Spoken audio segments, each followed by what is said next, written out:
Morning, everyone.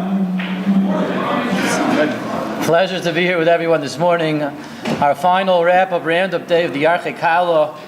It's been an amazing week, and it's a special privilege to be able to share some Torah with the Kosher over here, the alumni, the friends of Aish, and everyone who's gathered here today, the current members, the Hanhala, everyone that's gathered together for this amazing week. So, like I said, I'll take advantage of this opportunity now to share some Torah with the Olam to work through a pretty interesting sugya together. This week's parsha is Yarchei, and Yarchei is when it all comes together. Moshe Rabbeinu, who until now had been the Aral Sfasayim, the one who's kvad peh, kvad lashon, the one with speech impediments, the one that can't communicate, suddenly he becomes Moshe Rabbeinu. He brings down Torah from Har Sinai. Zichru Toiras Moshe, the Torah itself is called Toiras Moshe, Moshe's Torah.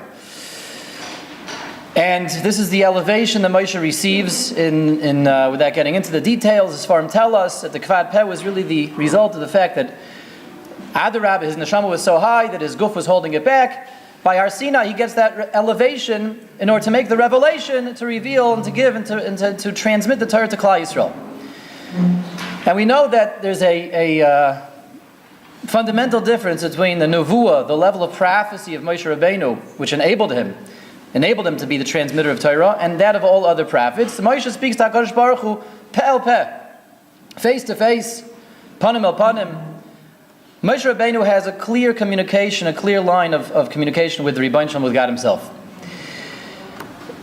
And that's true in an agadic sense, and we find, interestingly, in halacha, that comes into play, perhaps, in a halachic sense. And to skip, perhaps, is something that we're going to see all the way at the end, just to frame our sugya of this morning, and to give us a little bit of direction what we're going to be talking about. So we know, let's say, rewinding to where Moshe's career begins, in Parsha Shemos, as a baby rescued from the Nile by Bas Paro, taken into the palace of Paro himself. We know Paro refuses to nurse from the Egyptians. Moshe's an infant. This is before materna, remedia, formula, right? So if you're an infant, you need to nurse. Bas Paro rescues Moshe, takes him to the house of Paro. He needs to nurse. And he refuses to nurse from an Egyptian, to the degree that, in an ironic, cosmic twist of fate, orchestrated from HaKadosh Baruch himself, Yocheved, the mother of Moshe, is hired to nurse her own son. He refuses to nurse from an Egyptian. He will only nurse from a Jewish woman. And the Medrash tells us, the reason behind this is, not that Moshe wasn't picky, but the mouth that is destined to speak with the Shechina. In this week's parsha, that's going to receive the Torah and speak with the Shechina, panim el panim, how can such a mouth nurse from an Egyptian woman from a guy? Good. So that's nice. The shaila is this relevant to us? How is this relevant to us?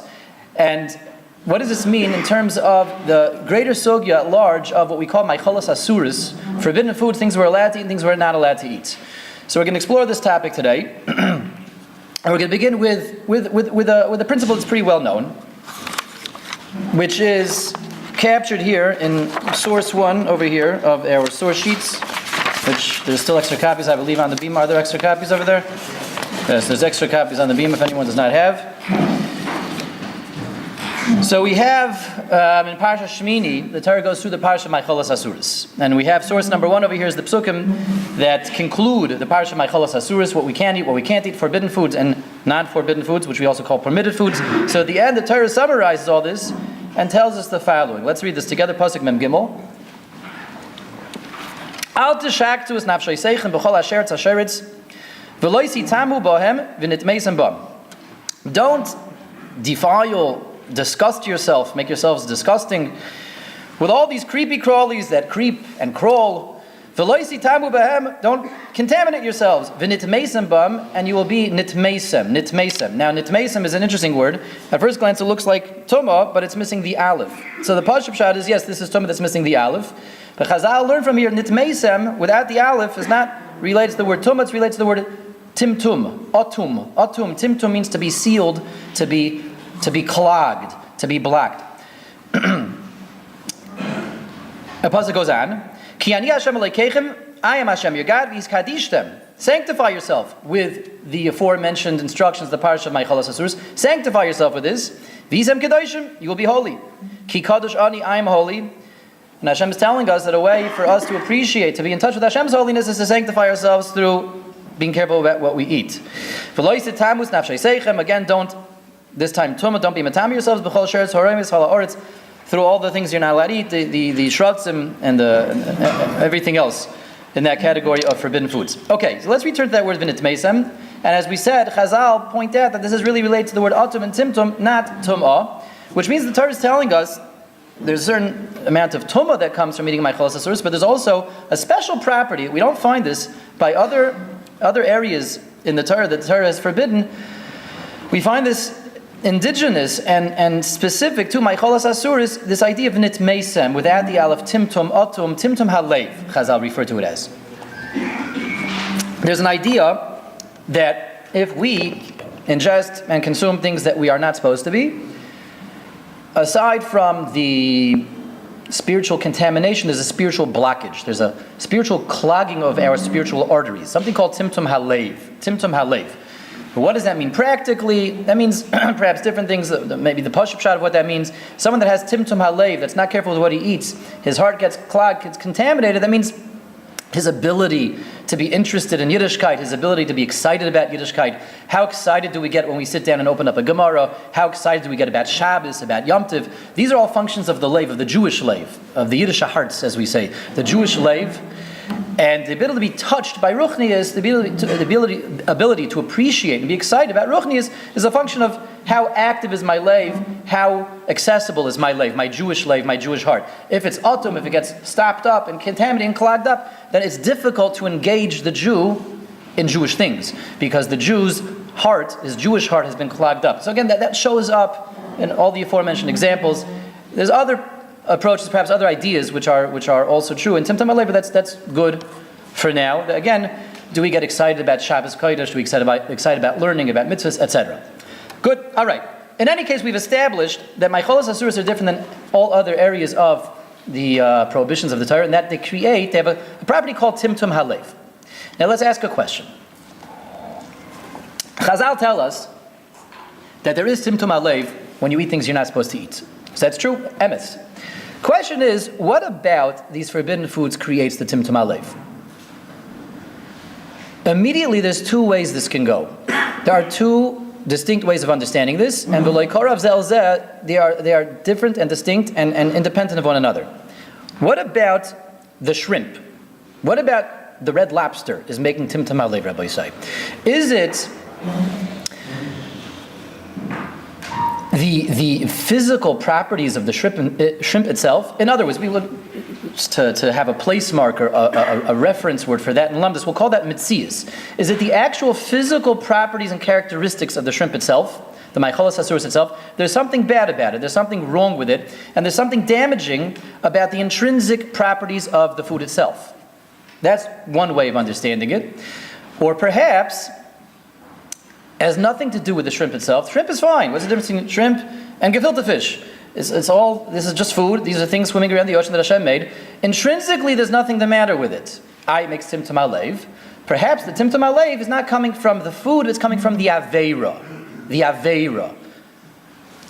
What's the difference between, again, the second way of understanding it, shrimp and gefilte fish and goldfish? The same bracha, right? It's the same bracha. So what's the difference? They're both swimming around in the ocean. The difference would be one is mutter and one is asur. So the second way again of understanding is it's not a function of the mitzias. It's not an intrinsic property of the food itself that's creating this timtum halev, this spiritual cloggage. Perhaps it's the fact that I did an aveira. I disobeyed HaKadosh Baruch Hu. It's the aveira which is making timtum halev. Now, this obviously is going to make tremendous nafkaminas, as we will speak at as we go further through the sources. But first, let's take this to the sources and see what we can try to glean from Chazal themselves. So again, this is the basic setup of today's sugya. We have something called Timtum Halev. The Jewish heart gets clogged up from eating things that Jews should not be eating. And that's emes, that's true, that's a real thing that happens. But it's not clear. We can immediately discern two different ways that this may be happening. Either the Timtum Halev is coming, again, from the food, there's something the matter with the food, with or without the Aveira. With or without the Aveira, everybody understand it? If it's the food, it has nothing to do with the Aveira. It's with or without the Aveira. There's something bad about shrimp. with or without the Aveira, or is the Aveira not a function of the shrimp, but it's the fact that God pointed at that thing and said, don't eat it. It's the Aveira that creates Tzimtzum HaLev. So immediately we have a Gemara in Yuma that seems to take sides on the topic. Let's see source number 2. The Gemara in Yuma says the following. Tana debei Rabbi Shmuel. And he quotes the pasuk that we just read. Aveira mitamtem is libo shel Adam. And Aveira clogs up the heart of Adam. Adam here obviously refers to Kallah Yisrael. Shenemar v'lo yisitamu bohem v'nitmeisem bam. Al tikrei v'nitmeisem ela v'nitam tom. V'nitam tom.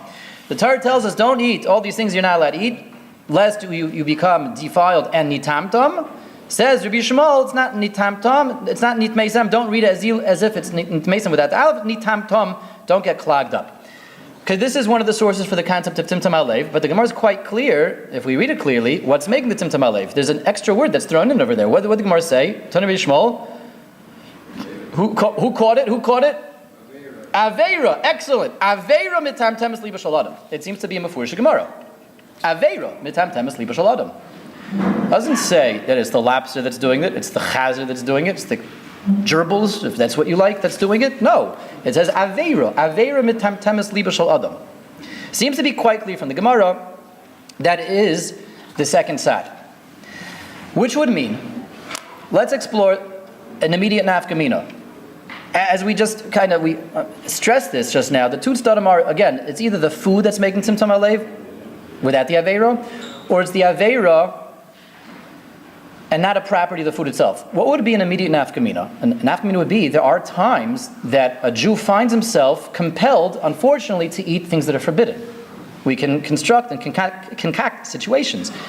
Someone, for medicinal purposes, is compelled to take a medicine that comes from a trefa source, and the doctors tell him this is the only thing you can eat. And you need this for pikuach nefesh. You need this to lower your blood pressure, or whatever else it may be. There are times that there are medicines that are only accessible, that are only available from trefa sources. Or a person is stranded on a desert island, and the only thing that he has to eat there are Maichalas Asuras, turtles. It's him and the turtles. So it's starvation, dying, or turtles. What's the halach in such a situation where it's death or the turtles, eating turtles?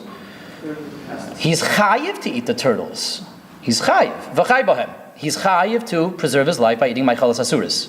So here we have an interesting situation wherein someone is compelled in halacha, he's chayiv in halacha, to take the medicine that's coming from gelatin, or to eat the turtles on the desert island. He's chayiv to do this because of v'chaybem, to preserve his own life, yet he's eating something that the Torah forbade. In such a situation, will there be Tzimtzum HaLev? So it's directly dependent on these two tzadim. If you say it's the Aveira that makes Tzimtzum HaLev, well in this case there's no Aveira. Hashem said to eat it. Now Hashem said, now I want you to eat it. There won't be any Tzimtzum HaLev.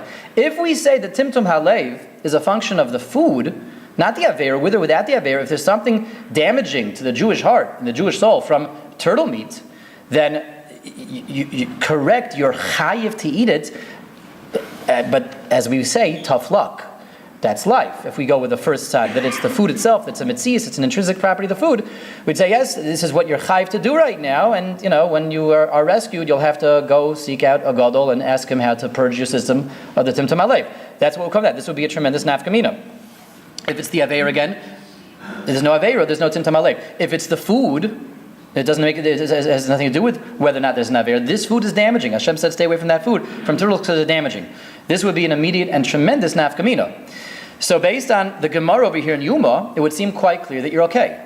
You're okay? Someone that has to take medicine that comes from non-kosher sources, someone that finds himself stranded, and for pikuach nefesh, he finds himself compelled to eat things that are treif. There's no Aveira, because now it became a mitzvah, it's v'chay bohem. If there's no Aveira, there's no Tzimtzum HaLev. It would seem to be quite clear from the first source. However, it's interesting when we look at source number 3, we have a Maharal who seems to say the opposite of the Gemara. The Maharal backs up the Gemara. Let's see this Maharal.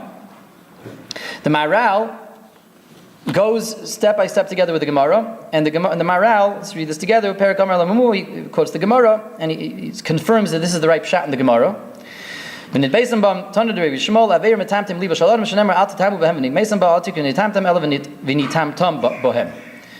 that's a quote from the Gemara. So it says the Maharal, the Maharal makes that diuk, that the Gemara says it's the Aveira which does it. Aveira mitamtem libo shel adam. V'omar ki hatimtum hazeh mitzad aveira. That spiritual damage and that klagish is coming not from the food. There's nothing physically wrong with that food. Rather, it's coming from the aveira, the fact that you transgressed the will of God. Ki mipnei she'avar hamitzvos asher roi la'adam mitzad asher nafshay nefesh elokis k'may she'amarnu, being that you didn't tend to your soul, which is a godly soul, and it has to be held to godly standards. That's naveir. That's what we refer to as naveira, not tending to the godliness of your soul. Nothing to do with the turtles, nothing to do with shrimp. It's just food. That's protein. According to Maral, what shrimp is it's protein. Turtles are protein. That's not what's doing it. There's no difference between this kind of protein and that kind of protein. It's the Aveira, says the Maral. Could not be more clear from the Maral. He's telling us it's not an intrinsic property. Mitzias is something biological about the Macholas Asuros, which is doing it. Is not the Teva, rather it is the Aveira. So he makes that diuk and he goes all the way with it. That is as far as that's the Gemara and the Maral confirming the Pashup Pshat in the Gemara. Now we turn to source number 4. We have a Rashi in Chumash, and this Rashi is on those psukim that we just quoted earlier. When the Torah concludes the parsha Macholas Asuros, and the Torah tells us that stay away from these things because it will confer tumah upon us, timtum upon us, and they are obstacles to having kedusha, impediments to being like Hashem. And then finally, the Torah says, let's look back, just cut up to the first source again to see the final pasuk. That's what Rashi's going on. Ki ani Hashem hamal eschem eretz Mitzrayim. I am Hashem who. Pasuk interestingly doesn't say I'm Hashem that took you out of Egypt. I'm Hashem that raised you out of Egypt. I raised you out of Egypt. Liyos lahem lachem leilakim, to be a God of you. V'yisem kadoshim ki kadosh ani. You shall be holy because I'm holy. So says Rashi. Rashi wants to know, he's quoting a Chazal over here. Normally when we talk about Yitzias Mitzrayim, we talk about Yitzias Mitzrayim, the Exodus, exiting. Here it talks about Eloi, rising out of Mitzrayim, rising above Mitzrayim. So it says Rashi, B'kulim Ksiva Yitzesi, the Kan, over here, when it comes to the Parsha, Macholas Asuros, forbidden foods, it says Hama'aleh, I'm Hashem who raised you out of Mitzrayim. What's the pshat in the discrepancy? Tana Deberu Shmuel, Ilmalei loy ha'elezi as Yisrael mi Mitzrayim, ela b'shvil she'ein metamim b'shrotzim. If the only purpose of Yetzias Mitzrayim would have been to purify Klal Yisrael, to not have the timtum halev of shrotzim, kishar umais, which is what's going on with the rest of the nations, dayam, that would have been a sufficient reason in of itself for Yetzias Mitzrayim. Okay, so what did Rashi just say? He said a nice vort, a nice Haggadah vort for Parsha Shmini. Next time we're by somebody's Shabbos table, Parsha Shmini, and we don't have a vort, so we have a nice vort over here. It says Hamal instead of Hamoitzi over here, because it was worth it for that alone. Yetzias Mitzrayim was worth it for that alone, for HaKadosh Baruch Hu to purge us, so to speak, and purify us from the Tzimtzum HaLev that comes from Macholas Asuros. Again, remember, we're here in Macholas Asuros. It was worth it for that alone. The whole Yetzias Mitzrayim was worth it just to get rid of the Tzimtzum HaLev of Macholas Asuros, that we shouldn't have Tzimtzum HaLev, says Rashi, Kishar Ha'umais, like the other nations. So it's pretty clear in Rashi that other nations, which don't have all these commandments, what are goyim not allowed to eat? There's one thing that a guy can't eat. Ever min achai. That's right. The only thing a guy can't eat is ever min achai. Everything else, es gesundheit, like we say. Go eat b'teyavon, right? Anything else that a guy wants to eat out there, he's allowed to eat as long as it's not ever min achai. It's pretty clear in Rashi that goyim, when they're eating all these things that we're not allowed to eat, what's happening to them? They're getting timtum alev. Rashi says it was worth it to have Yetzias Mitzrayim, so we don't have timtum alev kishar umais like all the other goyim.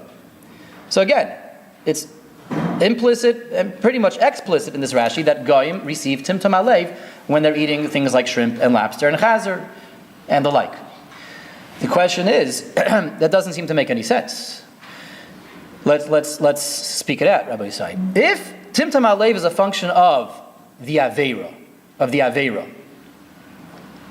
so we have a lot of aveiros. We have a lot of things that we're not supposed to do. 365 of them, right? And many of those are things we're not allowed to eat. So we have an aveir, we have a prohibition, don't eat this. When we transgress, when we violate that prohibition, according to the Gemara in Shvuos, we receive timtum alev. A guy doesn't have any of those aveiros. A guy is allowed to eat whatever he wants as long as it's not aver menachai. He can eat whatever he wants. If that's the case, it would seem that a guy can't get Tzimtzum Halev because he's not doing an Aveira. Again, if it's a function of the Aveira, then a guy cannot receive by definition Tzimtzum Halev. What's the Aveira for him? And if anything, this Chazal that Rashi is presenting us with is not only a question on our presumption right now, but it's an oddity, because it sounds from Rashi that HaKadosh Baruch Hu did us a favor by giving us these mitzvahs, right? HaKadosh Baruch Hu said, I love you guys so much, I don't want you to have Tzimtzum Halev like the other guys, so I'm going to give you all these Isurim. Fakir, HaKadosh Baruch Hu, if you really love us, don't give us any Isurim and there won't be any Tzimtzum Halev. You did the Goyim more of a favor than us. By not giving the Goyim these Averis, the Goyim now cannot receive Tzimtzum Halev, and by you giving us these Averis, now we're able to receive Tzimtzum Halev. What kind of favor is that? Elamai, it seems quite clear from this Rashi that Tzimtzum Halev is not a function of the Aveira, is rather a function of Metzias. It's an intrinsic property of the food itself. There's something damaging biologically about shrimp. Yes, this protein is different than that protein. There's protein which is not damaging to a Jewish soul, or to a human soul, we see from Rashi, and there's protein which is damaging, with or without the Aveira. With or without the Aveira. It seems quite clear that that's the only way of understanding this Rashi. There's another Rashi which is not on the source sheets. Rashi, actually in Mishpatim, where Rashi gives a mashal to an analogy for understanding the fact that Kallah Yisrael has so many mitzvahs and the Goyim have paltry 7. So Rashi says over there, why is it that Kallah Yisrael have 613 and the Goyim have so few mitzvahs? It seems to be a little bit, unbalanced over here. So Rashi says it can be compared, it's analogous to two cholim, two sick people that are seen by the doctor. So well-known Rashi, well-known Medrash, is Medrash Tanchuma. So the doctor says to the first patient, eat whatever you want. Now he says the first patient, you go on a very strict diet, very strict regimen, very strict hours of sleep. This is when you have to get up, this is when you have to go to sleep, this is what you have to eat, this is what you don't have to eat. And the second guy, the doctor says, oh, you can eat whatever you want, and whatever lifestyle you want to lead, and go to sleep whenever you want, stay up all night, sleep all morning. That's what he says to the second patient. And so when the patients walk out, the intern asks the doctor, what's happened? The second guy, if anything, looked more sickly than the first guy. So the doctor says, yes, that's exactly the pshat. The first guy, there's hope for. So I have to put him on a very strict diet, very strict regimen and schedule. The second guy is hopeless, he's beyond hope. So let him at least enjoy life while he can.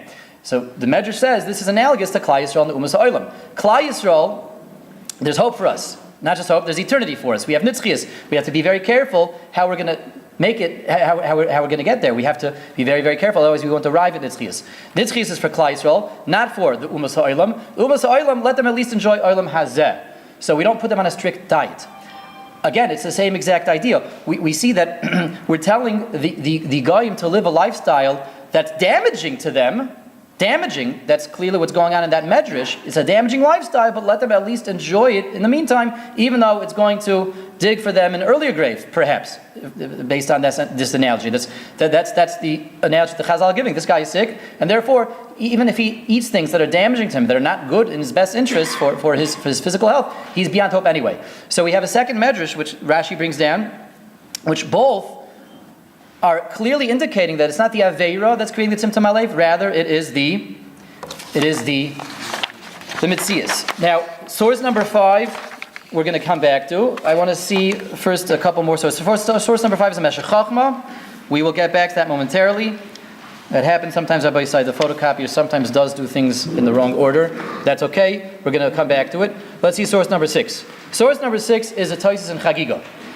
And this Tosfos in Chagiga is on a rather gloomy sugya in Chagiga. This is the sugya, the whole story, the life story, the rise and fall perhaps of Elisha ben Avuya, also known as Acher, the disciple of Meir who went off the derech big time, became unfortunately a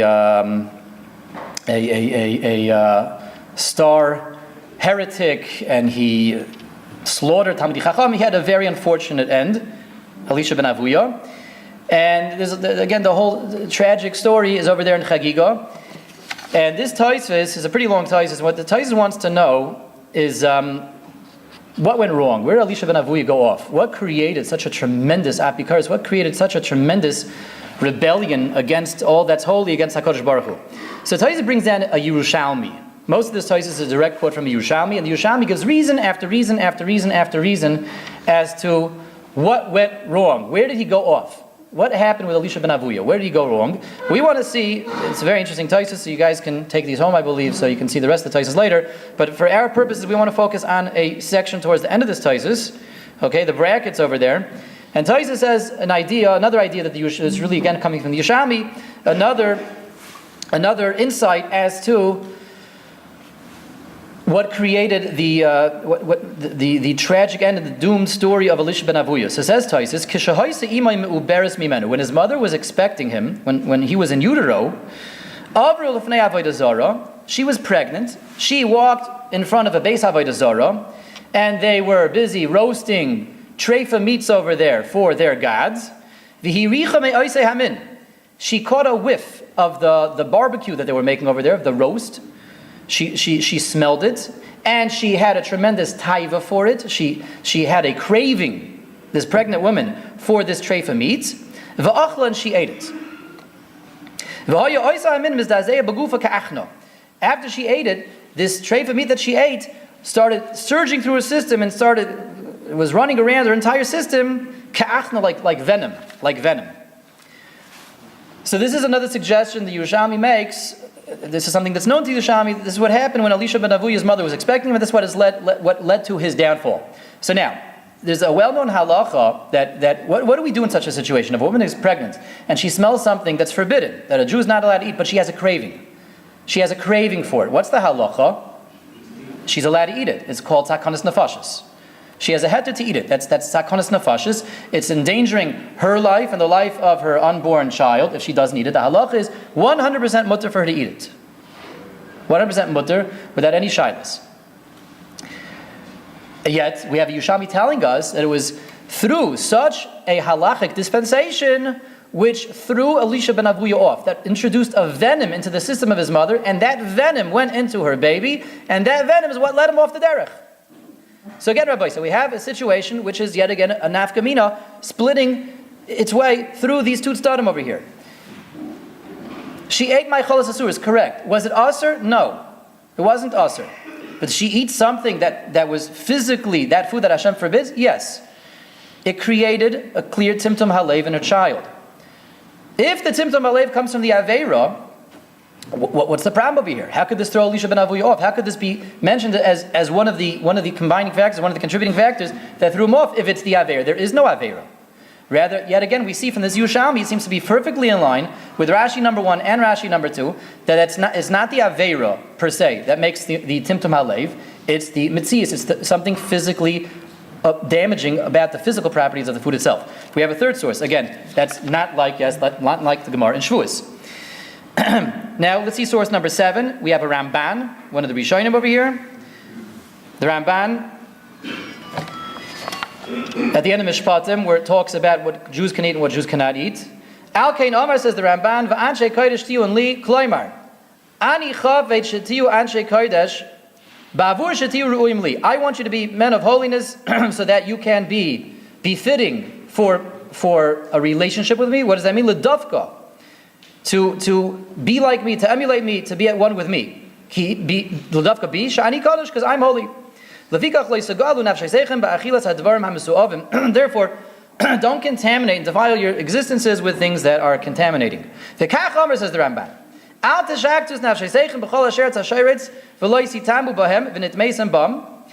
That's why the Torah says elsewhere, don't make yourselves abominable by eating these things and be nitmeisen bam. That's our pasuk there in Shmini. V'hinei, says the Ramban, hashratzim meshaktzim hanefesh. Shratzim, the shratzim themselves make the soul abominable. The shratzim themselves, says the Ramban. Backing up Rashi number 1, that's Medrash number 1, Medrash number 2, and the Yerushalmi. The Ramban is saying the shratzim are meshak, it's not the aveira, but the shratzim themselves, the shrimp itself is damaging, with or without the aveira. V'hat shreifa, says the Ramban, for something very interesting, as an aside, but more than just an aside, let's see. V'hat shreifa ein ba shikutz. A treifa actually does not create timtum halev, the Ramban is mechadish.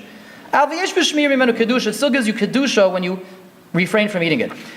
A treifa, when the Ramban says something interesting. Shratzim, shkatzim, shrimp and lobster and the like, they create timtum halev. A nevela, a treifa does not. A treifa does not. Why not? So we have to understand what's the Ramban's treifa. Treifa we use in a colloquial sense incorrectly. When we say treif, we refer to anything that you can't eat, right? All the seafood and the chazer and all that. That's when we say the word treifa, but that's incorrect. Chazal and the Ramban's usage of the word treifa is much more precise. A treifa means an animal that's a kosher animal. It just had some kind of defect, a deficiency, some kind of a mum that the shechita can't make it permitted. That's what a treifa really is. So the Ramban is saying is a chicken that didn't get a proper shechita or got a shechita, but there's something matter with the chicken, doesn't make timtum halev, even though you're not allowed to eat it. But my cholas asur is chazer and shrimp and seafood, those things do make timtum halev. So first of all, 2 points that we see, which each one confirms the other. The Ramban is pretty clear that he's going with Rashi 1, Rashi 2, and the Tais is quoting the Yerushalmi and the Midrashim. He says the Shrutzer and Meshaketz the Nefesh, and the Ramban also says that a treifa doesn't make timtum halev. And let's speak that out. Let's make the the calculations over here. Let's make the cheshbainis. If we would say that timtum halev has to do with the aveira and not the property of the food, then a treifa should make timtum halev because you can't eat a treifa either. What's the difference if it's seafood, if it's lobster, it's shrimp, or it's a chicken that died without shechita? That's also a forbidden food. That's also maichalas asuris. If it would be the aveira, there should be timtum halev from the treifa. If it's a physical property, the food itself, what that means is HaKadosh Baruch Hu said, chicken protein is not damaging to me, cow protein is not damaging to me, but shrimp and lobster protein is damaging. Again, with or without the aveira. That would, both points the Ramban say, again, are very, very understandable if you say that the idea of maichalas asuris, behind maichalas asuris, is that of the physical property of the food and nothing to do with the aveira. Which would mean, based on all the sources that we've seen so far, we have, let's take a break for a moment and let's make a summary. Let's make a little bit of sikum just to summarize, keep track of all the information that's come in. We started with the Shiloh. There's something called timtum halev that when I eat things I'm not allowed to eat, that is spiritually damaging, that clogs up my spiritual arteries. We ask the question, what is it about the foods that I'm not allowed to eat that creates the timtum halev? Is it something intrinsically within the food itself, a property of the mitzias of the food, something physical within the food, or is it the aveir that's creating the timtum halev? So far, we've seen sources on both sides. We have a Gemara in Shavuos and a Maral backing up that Gemara that says it's the aveira, not the food, but we have two Rashis quoting two different Midrashim. We have the Tais quoting Yerushalmi, and we have a Ramban saying it's the food and not the aveira. And again, we have several nafkaminas. We have a new nafkamina. The nafkaminas we had so far: pikuach nefesh. If I have to eat, if I'm compelled to eat this to save my life, will there be damage? Will there not be damage? And we have another nafkamina now from the Ramban. What about a cow that I can't eat, but it's still a cow? There's cows and chickens that you can't eat because they didn't receive a proper shechita. But it's still a cow, it's still a chicken. Will that create timtum halev? This is the second nafkamina now from the Ramban. We have sources on both sides, which is not so ideal. He's either seemingly one way or the other, and as we said, it makes nafkaminas. So what do we do with the fact that we have a steer within Chazal? We could say for the time being, something interesting, it happens to be that when we make the tally, all the sources that told us that that timtum halev is coming from the food itself and not from the aveiro, those are all sources that are extra Babylonian Talmudic sources. In other words, everything's outside of the Gemara. They were all Midrashim or Yerushalmis. The only source that we have to the other side, that it's the aveira and not the food, that's the Gemara in Meseches Yuma. That the Gemara there said it's the aveira. It would seem perhaps that it's a machlokes between the Bavli, and which happens sometimes, the Bavli, and the Yerushalmi, the Bavli and the Midrashim. That's what it would seem perhaps. The question is, halacha l'maisa. How do we take on halacha l'maisa? As we said, there are nafkaminas in terms of at least the knowledge, if not other nafkaminas, which we'll see in a moment, of which way we take on in this shaila over here. Is it the aveira that's making these items damaging, or is it the food? So let's see what's brought down in halacha. Source number 8. Let's say in halacha over here. Chalav mitzris kechalav Yisraelis.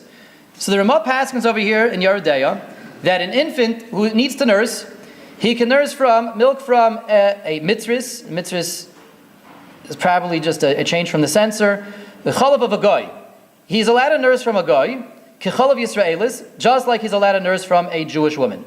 So there's no isser. In other words, in the halachas of forbidden foods, a Jewish infant is allowed to nurse from a Goyisha woman. Umikol Malkum, says the Ramah. Lo yaniku tinok min ha-mitzris. However, don't let him do it. Don't give your baby to a Goyish woman to nurse, says the Ramah. Im efshir b'Yisraelis, if you can find a Jewish woman. Why? D'chalav oiveres koichavim mitamtem halev. The milk of a Goyish woman creates timtum halev, says the Ramah. The milk that he's going to get from that Goyish mother is going to make timtum halev. Umoyled loy teva ra, and is going to give him bad midas, bad characteristics, like Elisha ben Avuya. V'chein, the Ramah goes further, not only don't let him drink from the Goyish woman because he's going to get timtum halev, lo yisaychal hamei nekes avil Yisraelis devar ma'asurim. Even the Jewish mother who's nursing her baby should be very, very careful not to eat anything that she's not allowed to eat because she's going to damage her kid.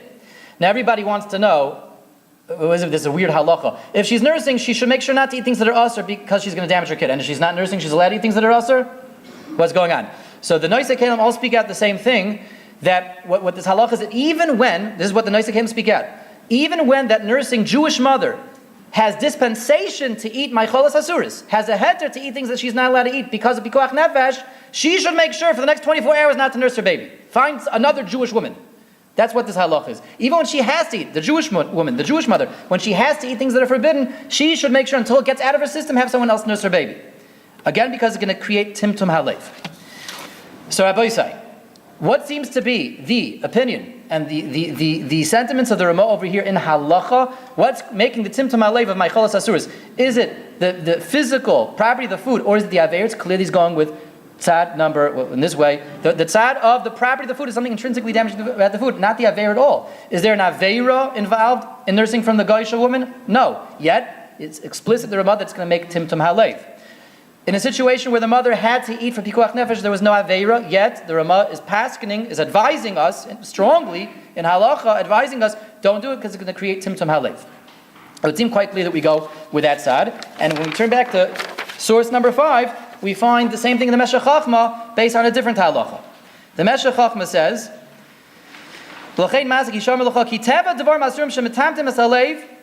the teva of Maicholas Asuris, their physical properties create timtum halev, u'kumaysha kazuv, v'nitmeisem bam, v'afilu im oichlem beheter. Even if you have a heter to eat it, says the Meshech Chachma explicitly, even if it's permitted to eat these things, they create timtum halev.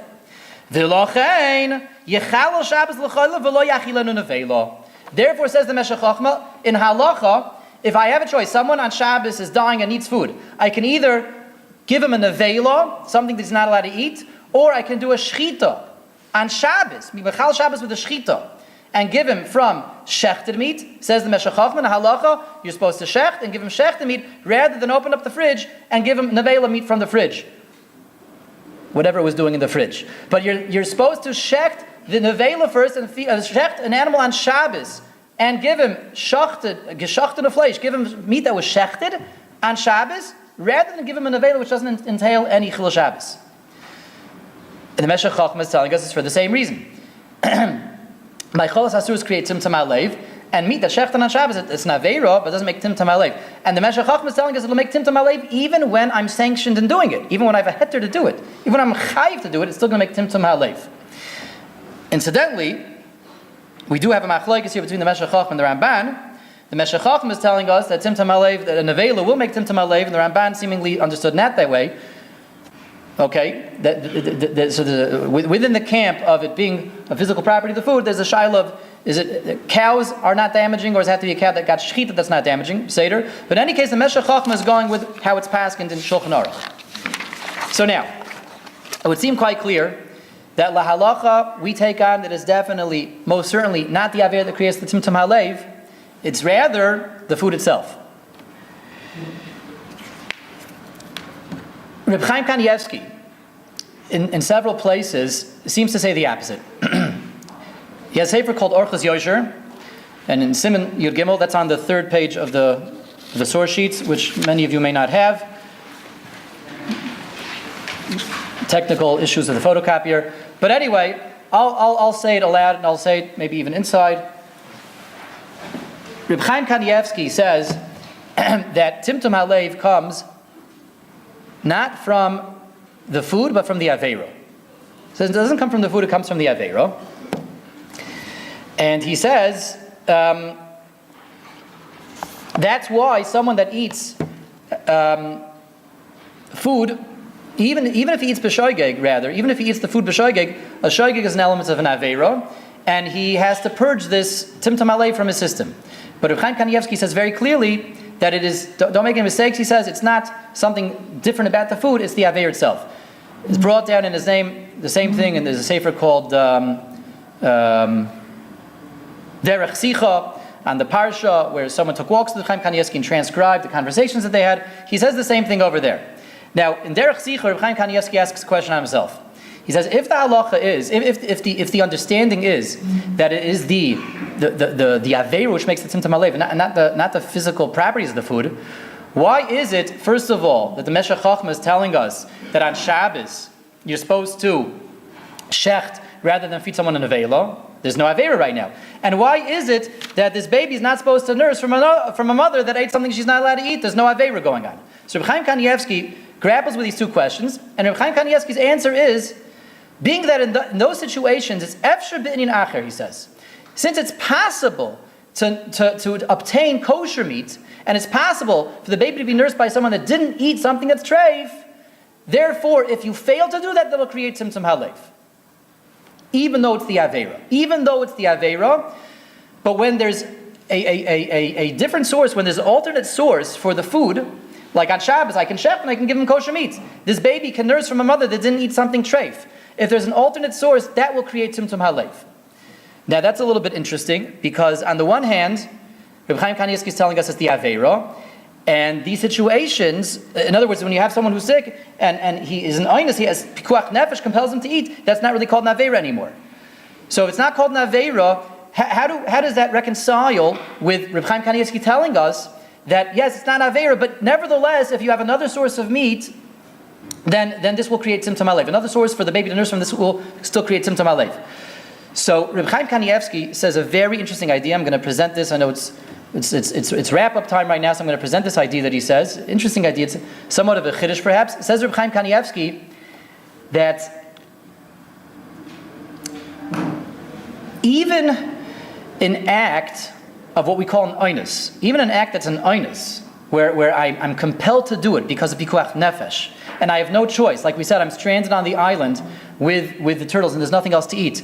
Or this baby has to nurse and there's no one else around to nurse him besides his mother who just made my cholas hasuras. Or I have to eat this medicine and it's treif. Even when I'm in einus, Reb Chaim Kanievsky is understanding that that's called an aveira act. It's an action which is an aveira.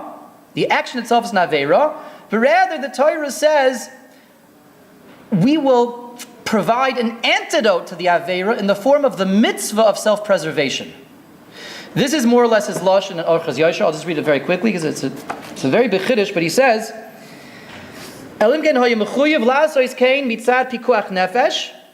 it's the aveira that makes the damage, and there won't be any damage when you have to eat because of pikuach nefesh. She'oz zechus hamitzvah togen olav shelo yaziglo. The zechus of the mitzvah protects you from the damage of the timtum alev. So Reb Chaim Kanievsky could have said much more simply. He could have said that when I'm chayv to eat, there isn't any aveira anymore. It's pikuach nefesh. I'm chayv to eat. If I'm chayv to eat, there's no aveira. He doesn't say that. He says the mitzvah pikuach nefesh protects me from the damaging effects of the aveira. He's clearly understanding that the act is still called an act of an aveira, even when it's an einus, even when I'm compelled, even when I have no choice. The action itself is an action that the Torah branded as an aveira, stamped with the aveira stamp. And if it's branded as an aveira, and the aveira damages me, I'm still going to be damaged unless I have an antidote. The antidote is the mitzvah pikuach nefesh. Therefore, on Shabbos, he may have a mitzvah pikuach nefesh to eat the nevela, but it's stamped with an aveira stamp, even though it's an einus, and he's not getting an antidote right now. He'll get an antidote, but if I can feed him kosher meat, then this is not called an antidote anymore. The mitzvah doesn't say eat this, because the mitzvah also allows him to eat kosher meat. That's not an antidote. And let's apply this back to the nursing mother. The mother of the baby that ate my cholas hasuras, even though she was allowed to eat it, but the action is still stamped, is branded, and classified as an aveira. She has the mitzvah of pikuach nefesh, so that's an antidote for her, so to speak. But the baby can nurse from someone else. The baby doesn't have that antidote, according to Reb Chaim Kanievsky's understanding, and the baby will still receive timtum alev. Good. What's problematic, we'll conclude with a kasha.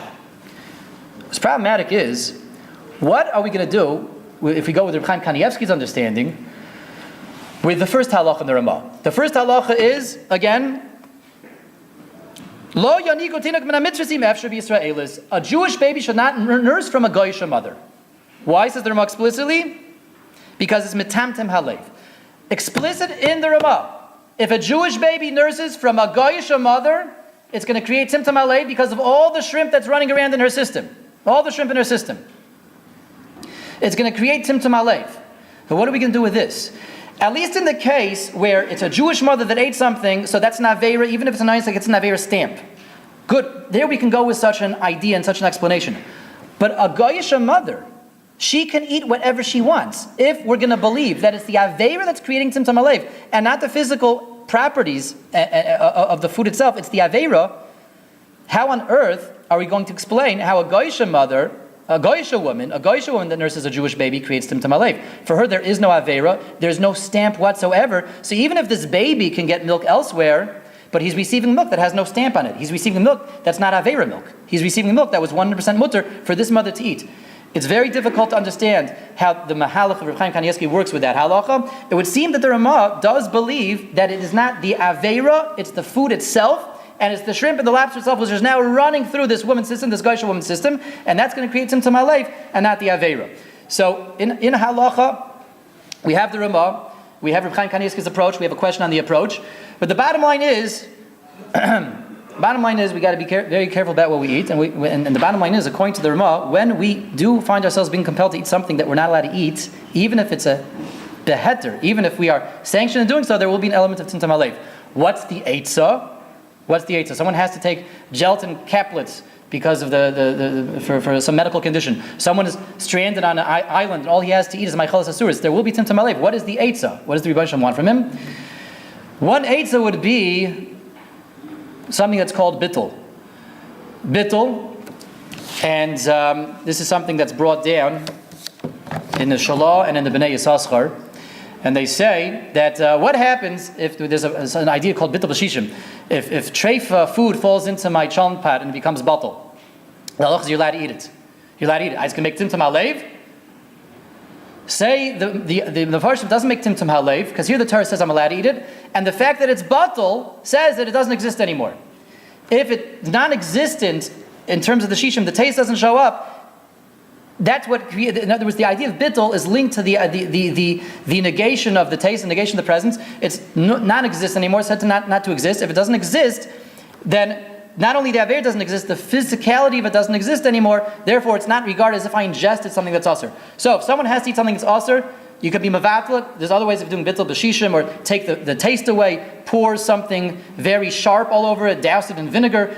I.e., if you invoke the principles of bittul, what is going on is we're negating, to a certain degree, the physical attributes of the food. It's not regarded as if you're eating it anymore. That would be a way out, and there wouldn't be any timtum halev, even though you ate the molecules of the food, but the food has become batal, it doesn't exist anymore.